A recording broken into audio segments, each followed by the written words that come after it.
Podcast. And as we get closer now to the autumn months, we get to have weather back under control and the excitement for season 4, growing.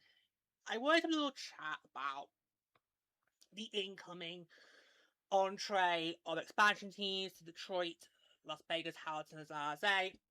And I just want to talk about some of, my feelings going into their inaugural campaigns in 2026-27. And I feel like, with Seattle and Vancouver having now had the seasons they've had, I feel like we've now got a good idea of how we can manage those expectations going into the new season.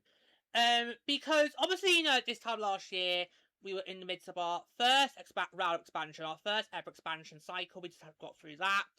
And all done and dusted. We got through that, no problems.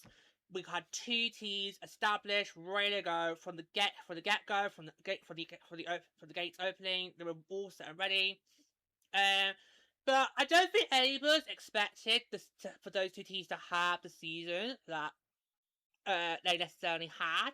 You looked at the Torrent and the Golden Knights rosters. On paper, both of them easily could have made the World Cup playoffs alone. And in fact, I had the Golden Knights as my, if it can't be us in Minnesota, I'd like it to be them who wins the World Cup. And I think going into next season, they are absolutely going to stay as my, if it can't be Minnesota, I'd like to be them pick. Because the work they've done in the off-season so far, especially with having the goal plan, they've done one. Vancouver managed to literally just take a page out of New York's book and just execute the goal plan perfectly. So I think we should expect a lot of good things from Vancouver next season. But yeah, so none of us were expecting these 2 teams to literally just struggle. I mean, at the end of the day, the Toro were in the basement. They came last of all 8 teams, and Vancouver was 6th in the league standings, nowhere near the playoff line, and ultimately ended up winning the goal plan as a result. Nobody expects them to have the struggles they did. And you can have those arguments about what those struggles were. In fact, we have already done, early off-season, we've already done a birth episode covering what we think went wrong for Vancouver and Seattle, all the factors that played a part of it. So, I take away what I saw from both Seattle and Vancouver in 2025-26, and I'm going to apply that to the 4 new teams joining in 2026-27. Because I think it makes me a bit more skeptical about the possibility that one of these 4 teams could just come in and just, run away with it. I know Detroit has built a really good roster, not just because of the, getting, Darryl Watts, Harry Knight, and also in the entry draft you took Andrea Brandili, so you've got your star that might set up. So Detroit on paper does have a really good roster, but I still feel a bit skeptical that I think a lot of people look at Detroit as probably the team that everyone thinks of the 4, that's the one that's going to do the best. And, they look like they're built to really make a good deep run. And who knows, they might, but I just feel more skeptical that those teams could maybe have a good go at it. I think for the 4 teams this year coming in, I think just come in and basically just, get your feet under the carpet, settle in, get used to what it's like being in the PWHL, get used to how the season works, and then your second season, so 27-28, that's where you can then try and make a real good run at it. Because the chances are, these teams might struggle from the get-go, because obviously, chemistry, and this played a big factor, especially in Seattle. Chemistry might not be there from the get-go, and if these teams are not getting the chemistry, and the lines aren't gelling, then you're just not going to see the expected results that you want to see from these teams coming into the season. Because on paper, all 4 teams look really good. Even San Jose, who I remember during the expansion process, I was very, very critical about how Troy Ryan was going about building the roster for Zaze. And of course, I also applied some extra criticism to that because obviously, as you guys know, Zaze is my hockey town. You know, I've been a lifelong Sharks fan since I was 12 years old now.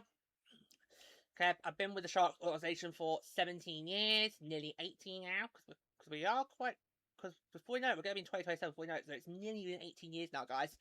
So I've been with the Zaze market since 2009. I know that market is out, so that's why I applied some extra criticism how Zaze was building their roster, because I know what this market is capable of.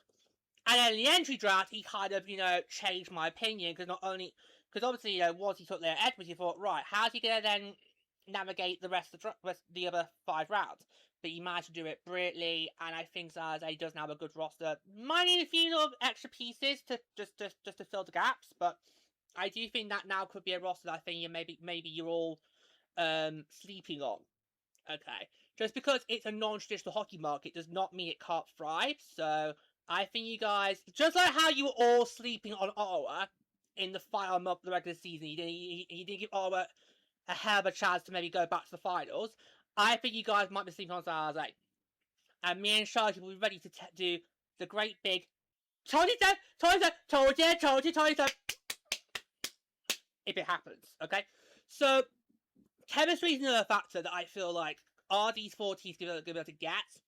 Because we saw it with Vancouver, their lines didn't really gel from the get-go, and that kind of made it very hard for the teams to really get the results they need to try, muster these win streaks that we've seen the inaugural 16th match to successfully do. And of course, these 2 teams, they didn't even get their first road wins until the Takeover Tour. In fact, it's the exact same day. Seattle was in Hamilton, and then Vancouver was in Detroit. So that's where they both got their first ever road wins. So it took them like 2 full months of the season to get their first ever road win of the campaign. And these teams they did not like being on the road. They did not like being on the road at all. So travel, I think, also is going to be a bit of a factor into how I can see these teams performing.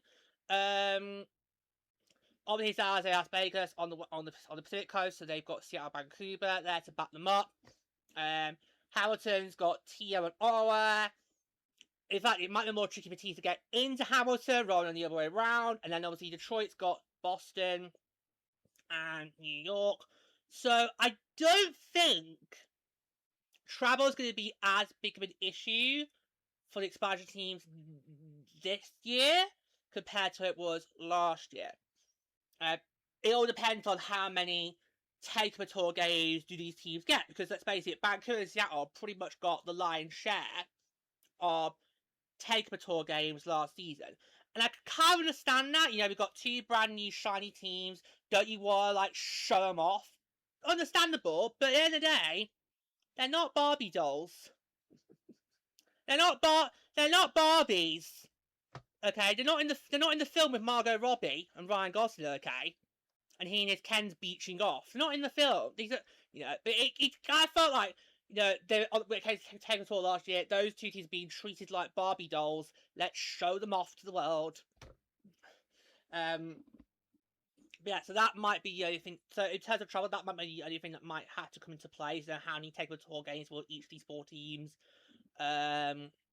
get? Will the league learn its lesson from last year, or will they still think, no, let's show them off. Let's show them off again. Especially when Zaze's got 2 SoCal markets they can go and visit in Anaheim and LA right there. So I wouldn't be surprised if, Zaze is involved on a SoCal Takeover Tour game next year. And maybe the Frost too, because the Frost have been hosting some summer camps in both Anaheim and LA. So I would not be surprised if maybe the Frost and Zaze meet or a Takeover Tour game in Ducky's territory. Who knows? We'll see. We'll see. Yeah. So I just feel like I want to put some caution to the wind here this time, because obviously this time last year, the whole community was literally like in DEFCON 1, panicking that these 2 teams are going to come in, they're going to run away with it. And then we got to the actual hockey, we got to actual pucks being dropped, and we saw the net result. And actually, neither team really, lit the fuse. You know, they didn't strike the match to light the fuse here. I mean, Vancouver, they kept themselves in it a lot of the time. I mean, a lot of times throughout the season, they did spend hovering in the playoff bubble. So they were kind of like on the periphery. So they were close to getting into the picture, but never really managed to get themselves into the top 4 spots. But at the end of the day, just not enough. That homestand they had after Milan Cortina broke them. We all felt that homestand, which our Frost was on, by the way, was part of that. That homestand was going to make or break Vancouver's season. It pretty much broke it. Because Seattle was pretty much done, you know, for a long time. But Vancouver, they still had chances to get themselves into a playoff spot. They could have found a way to make some serious dents, especially as how Ottawa, towards the last half of the season, were not getting the regulation wins they needed to really, you know, cement their position in the playoff spot. Yeah, and of course Vancouver just couldn't make the most of that.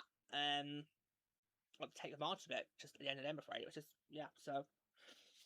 Yeah. So I kind of feel like, while we can't really compare Seattle Vancouver's experiences last year and apply that to the new expansion teams this year, I do think we need to at least, you know, look at that and think, right, okay, don't be surprised if any of these 4 teams struggle from the get-go, because obviously it's very hard to come into this league and really make a name for yourself. Okay, you know, for me, I would basically look at the expansion season for your first season. Just focus on, you know, developing that connection with the market you're in. Okay, don't worry too much about the on-ice results. Just focus on establishing that connection between you and the city you're in. And then once you've done that, then you start focusing on what happens in terms of results and on-ice productivity. You know, and if you have to in the off season next year, if you have to make changes, then you make changes. I mean, look back at Seattle. What I love about the Golden Knights and Toronto's response to their first seasons is how they recognise, okay, we didn't perform to our best abilities. Let's make the necessary changes that we need to maybe at least try and put ourselves back in the game. So hats off to those two organisations. Hats off to those two organisations for recognising, okay, did we do our best last year? No. Can we improve? Yes. And here's how we're going to do it.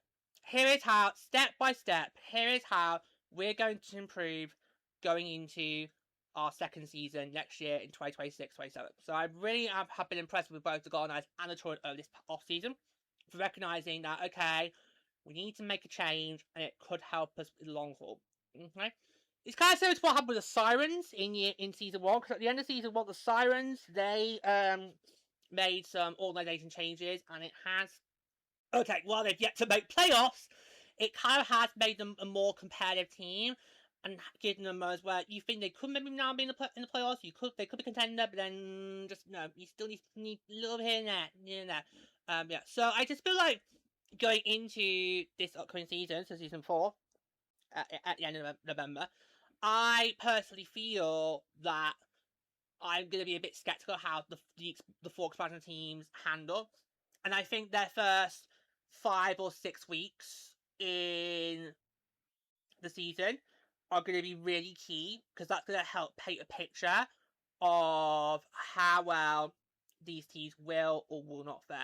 I think we need to wait until January, so January 2027. I think we need to wait until January before we can make a good indication of how well these 4 teams are doing or not.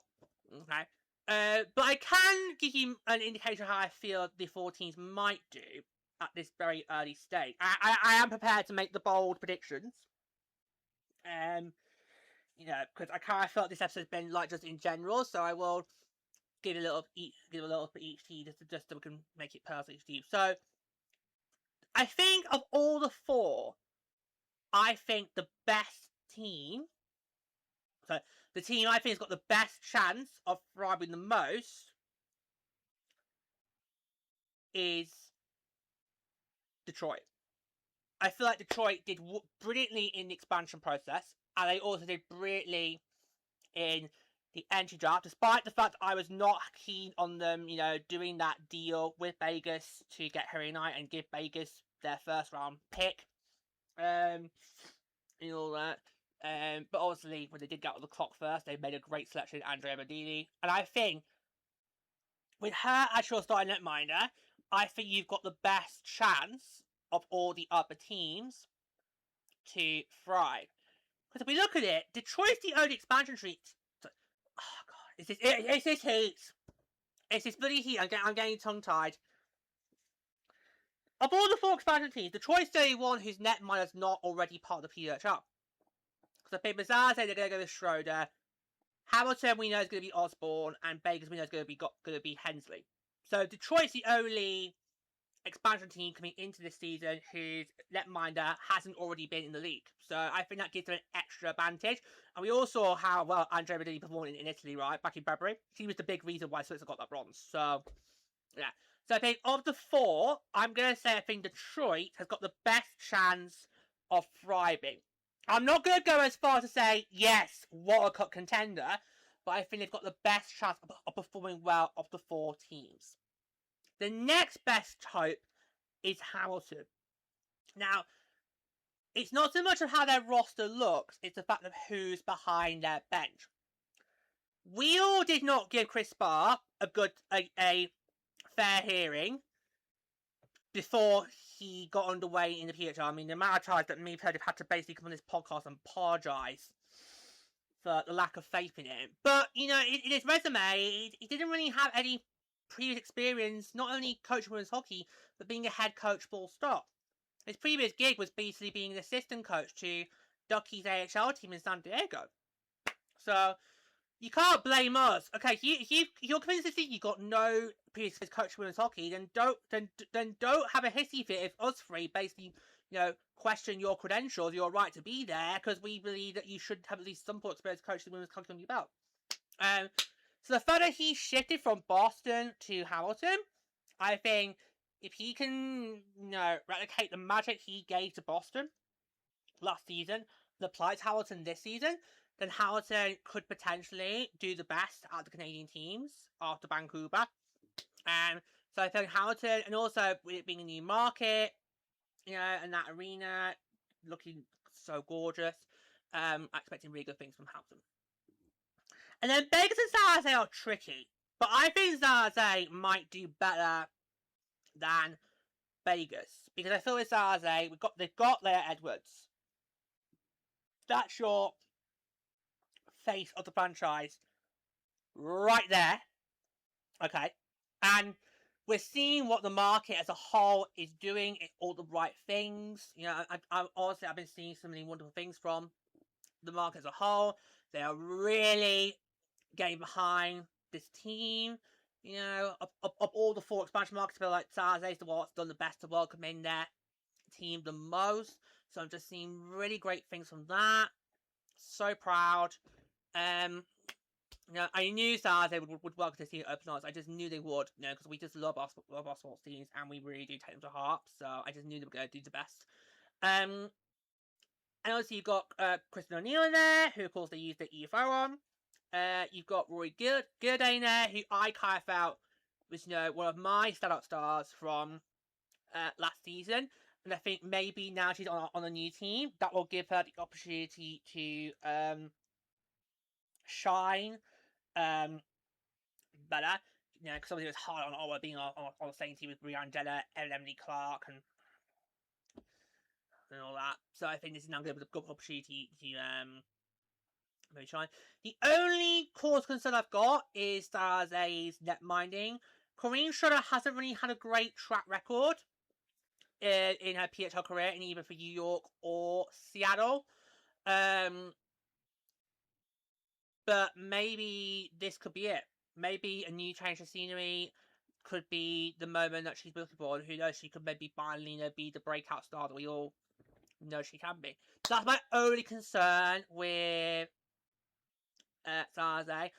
And then with Vegas, I just don't know what to make of this team. I mean, you did well by poaching teammates Vegas' expansion process was interesting because they didn't just take players that they thought would be good caliber. They also went and got their teammates. So obviously with Ed Ambrose, Hayes Gamora also went too. With where is it now? Sorry, with Kendall Cooper, yeah, Mary Baptison also went too, as did Cole Hensley. That is right, isn't it? So good.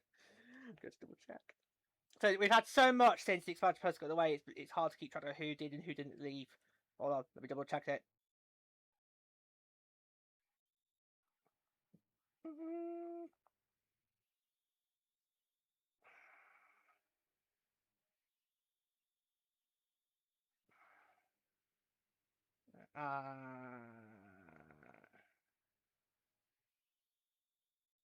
Have I still got it?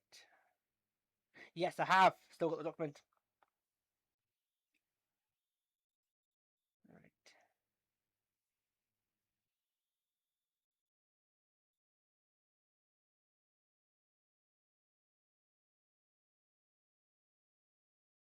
Yes, correct. That's correct. That's correct. Yeah. So, yeah. So Vegas basically took teammates rather than just whoever they fancy taking. So, I don't think Vegas is going to have problem with chemistry. I think of all the 4 teams, who's got the best opportunity to have their lines gel, it's probably going to be Vegas. But I still can't really put my paw on how this team's going to fare in the long haul. And that's just my personal take on it. It's got nothing to do with my personal hatred towards the city as a sports market. Okay, so yeah, so I just don't know, and I just don't really think Vegas has really taken to it as hard as they could have. But obviously there is still time, and maybe we get to the start of the season. Who knows? That might be different. But I think Vegas, of all the teams, is the one that I'm finding hard the most to really try, work out what kind of team we might see in just a few short months' time. So, yeah.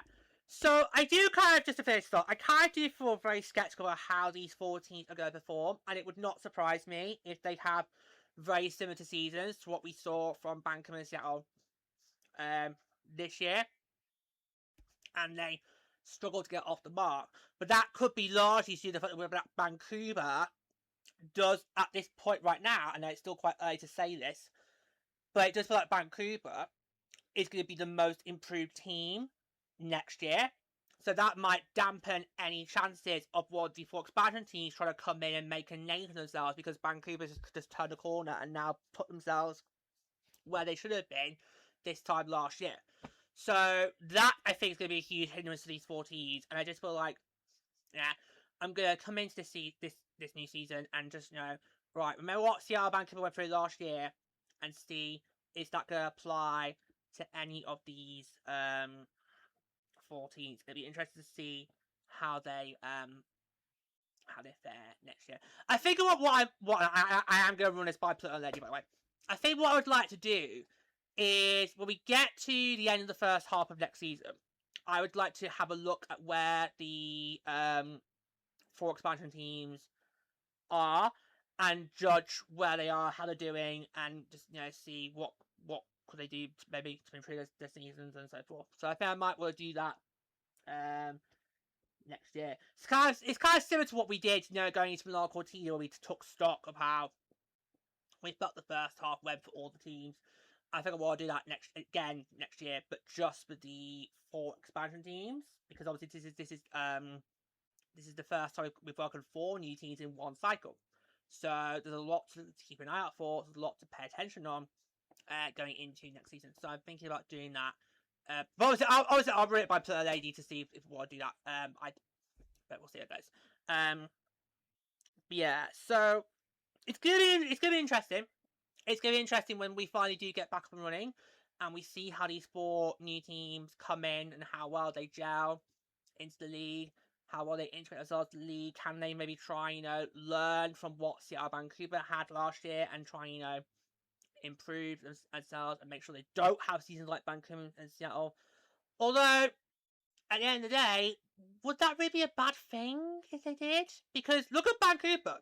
The Golden Eyes did actually manage to establish something for the record because they actually ended up winning the gold plaque. So, I think with the Golden Eyes and Turin getting picks 1 and 2 in this year's entry draft, I don't think that was a bad thing because that really helps those two teams in particular really try to improve going into next season.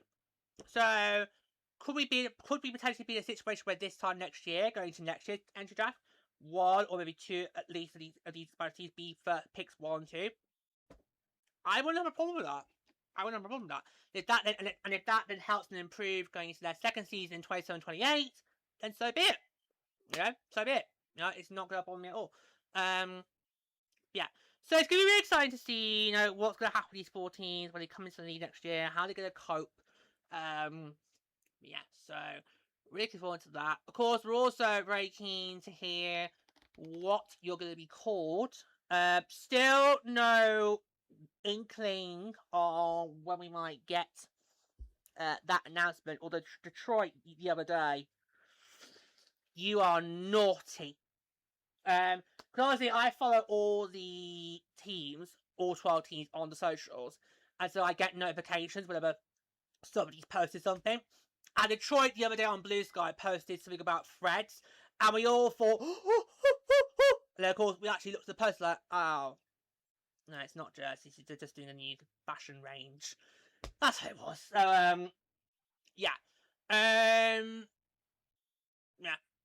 I'm thinking in terms of names. I'm thinking if they do come in time for this season, I think we might get the same time we had last year with Vancouver and Seattle. So the timeline last year for the Golden Eyes Detroit was we got their jerseys revealed in mid-October, and then first week of November, that was when we got their names and brands revealed. Okay, so that was if I remember rightly, it was 2 days before my birthday. That's when it revealed, and it was also the same day as the Celebrity Traitors final. And unfortunately for me, I was one of the many people who did get the finale sport for them, but that's because I was actually out for the evening. So I basically and I of course wanted to see the reaction to what people make about Vancouver and Seattle, and then obviously somebody then posted what happened in the Traitors finale way before the finale aired. So it wasn't the finale's going on, I'm now looking for it. It's just the person who did it posted it like within half an hour before the finale was supposed to air, so we all knew who'd won. And I don't remember how to then watch the finale when I got back in very late at night, having to watch it thinking, okay, well I know who's won, but I've got to at least just try and make an effort to just at least watch the damn thing, even though I knew what had happened. So hopefully the BBC will have learnt their lesson, because the second season of Celebrity Traitors is going to be coming fairly soon. So we've got 10 episodes at this time, I think. So hopefully the BBC will have learnt their lesson from last year.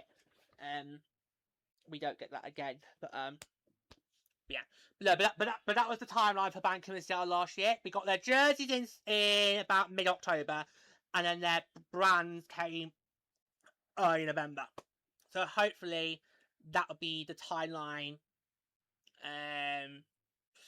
for the expansion teams this year.